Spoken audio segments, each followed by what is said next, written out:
حضرت سمرہ ابن جندب رضی اللہ تعالیٰ عنہ سے روایت ہے کہ رسول اللہ صلی اللہ علیہ وسلم کی عادت مبارکہ تھی کہ صبح کی نماز کے بعد، فجر کی نماز کے بعد صحابہ کرام سے حال و احوال پوچھتے تھے اور خواب وغیرہ کے متعلق پوچھتے تھے۔ پھر جس کے پاس جو کوئی حوال ہوتا وہ بتاتا، اور کسی کو خواب اگر کسی نے دیکھا ہوتا تو وہ بھی پوچھ لیتا، بتا دیتا۔ تو ایک مرتبہ رسول اللہ صلی اللہ علیہ وسلم نے فرمایا، آج میں نے ایک عجیب خواب دیکھا ہے۔ فرمایا کہ میں رات کو سویا ہوا تھا، خواب میں دو بندے میرے پاس آئے، مجھے بولا آجاؤ چلتے ہیں، مجھے ساتھ لے کر کے آگے چلے۔ ایک جگہ پر ہم نے دیکھا کہ ایک شخص کو بڑی چٹان کے ساتھ، پتھر کے ساتھ اس کے سر کو کچلتے ہیں۔ جیسے ہی سر پر پتھر لگاتے ہیں تو وہ پتھر آگے چلا جاتا ہے اور اس کا سر پورا کچل جاتا ہے، بڑا چیختا چلاتا ہے۔ اور پھر وہ شخص پتھر لینے کے لیے جاتا ہے، جب تک وہ پتھر اٹھاتا ہے تب تک اس کا دوبارہ سر ٹھیک ہو جاتا ہے، پھر اس کو سر پر پتھر مارتے ہیں اور یہ مسلسل اس کے ساتھ چل رہا ہے۔ تو میں نے ان سے پوچھا کہ یہ کون ہے، ان کے ساتھ یہ کیوں ہو رہا ہے؟ انہوں نے بولا آگے چلیں۔ پھر جیسے آگے چلے تو پھر ایک جگہ پر دیکھا کہ ایک بندہ ہے الٹا سویا ہوا ہے، اور ایک بندے کے ہاتھ میں لوہے کا ایک چیز ہے، اس کے ساتھ اس کے جبڑوں کو چیر رہا ہے، جبڑوں سے چیرتے ہوئے آخر گدی تک لے جاتا ہے۔ دوسری طرف سے بھی ایسا کرتا ہے، جب دوسری طرف کرتا ہے تو پہلا طرف پھر ٹھیک ہو جاتا ہے، پھر اور اس کو کوئی بچانے والا، چھڑانے والا نہیں ہے۔ میں نے ان سے پوچھا کہ یہ کون ہے، ان کے ساتھ ایسا کیوں ہو رہا ہے؟ تو انہوں نے مجھے بولا کہ آگے چلیں۔ ہم آگے چلے تو ایک تندور پر میری نظر پڑی، مجھے تندور کے قریب وہ بندے لے گئے۔ وہاں دیکھا کہ تندور کے اندر آگ جل رہی ہے، شعلے بھڑک رہے ہیں، مرد اور عورتیں ننگے اس کے اندر پڑے ہوئے ہیں اور اس کے اندر تڑپ رہے ہیں، جل رہے ہیں۔ میں نے ان سے پوچھا یہ کون ہے، ان کے ساتھ کیا ہو رہا ہے؟ تو انہوں نے بولا کہ آپ آگے چلیں۔ آگے چلا تو ایک جگہ پر ایک نہر تھی، اس نہر کے اندر دیکھا تو وہ پورا خون کے ساتھ نہر بھری ہوئی ہے، خون ہی خون ہے۔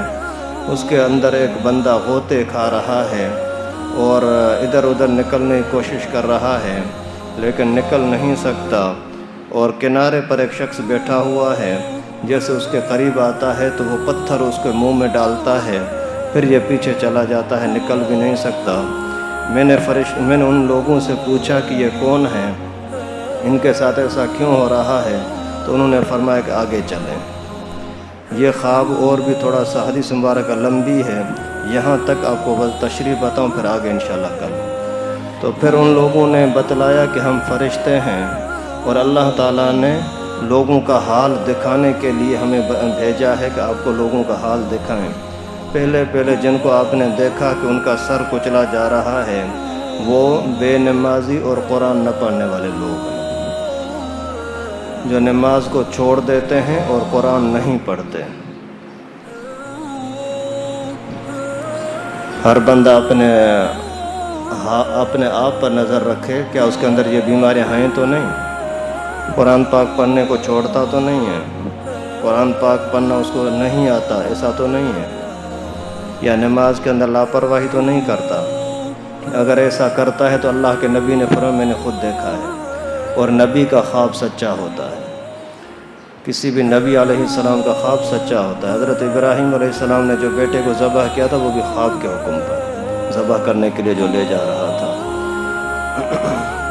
اور دوسرے نمبر پر انہوں نے بتایا کہ جس کو آپ نے دیکھا کہ اس کے جبڑوں کو لوہے کے ساتھ چیرا کاٹا جا رہا ہے، وہ شخص ہے جو جھوٹ بولتا ہے اور جھوٹ پھیلاتا ہے۔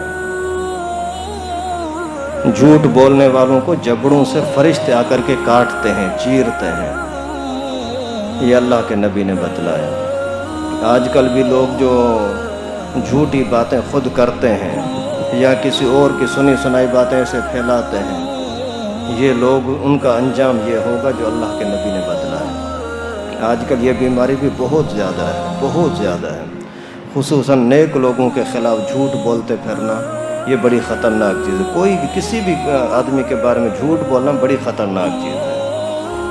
اور انہوں نے فرمایا کہ تیسرے نمبر پر جو آپ نے اسی تندور کے اندر لوگوں کو دیکھا کہ مرد عورت جل رہے ہیں آگ کے اندر، یہ زناکار لوگ ہیں۔ جو مرد زنا کرنے والے ہیں یا جو عورتیں زنا کرنے والی ہیں، ان کے ساتھ ابھی ہی سے قبر کے اندر یہ حشر ہو رہا ہے اور قیامت تک ایسا ہوتا رہے گا۔ اللہ تعالیٰ حفاظت فرمائے۔ اور چوتھے نمبر پر جن لوگوں کو آپ نے دیکھا کہ وہ خون کے نہر کے اندر ڈوب رہے ہیں اور تڑپ رہے ہیں اور ان کے منہ میں پتھر ڈالے جا رہے ہیں، وہ سود خور ہیں جو حرام کھاتے ہیں۔ آج کل ہم پرواہ نہیں کرتے نا، بس جہاں سے آئے بس آئے، حلال کا پیسہ ہے، حرام کا پیسہ ہے، جوا کا پیسہ ہے، ٹھگی کا پیسہ ہے، سود کا پیسہ ہے، رشوت کا پیسہ ہے، کسی کے ساتھ ظلم اور ناانصافی کا پیسہ ہے، پرواہ ہی نہیں ہے۔ تو اللہ کے نبی صلی اللہ علیہ وسلم نے فرمایا یہ خون کے اندر غوطے کھا رہے ہوں گے اور تڑپ رہے ہوں گے۔ اللہ تعالیٰ ہمارے حال پر رحم فرمائے۔ آپ خود اپنے آپ کو بچانے کی کوشش کریں، اپنے یاروں دوستوں کو، اپنے بہن بھائیوں کو، اپنے دوستوں کو ان گناہوں سے بچانے کی کوشش کریں۔ اللہ تعالیٰ سے دعا ہے کہ اللہ پاک ہمارا دنیا اور آخرت کا معاملہ آسان فرمائے۔ وآخر دعوانا الحمدللہ رب العالمین۔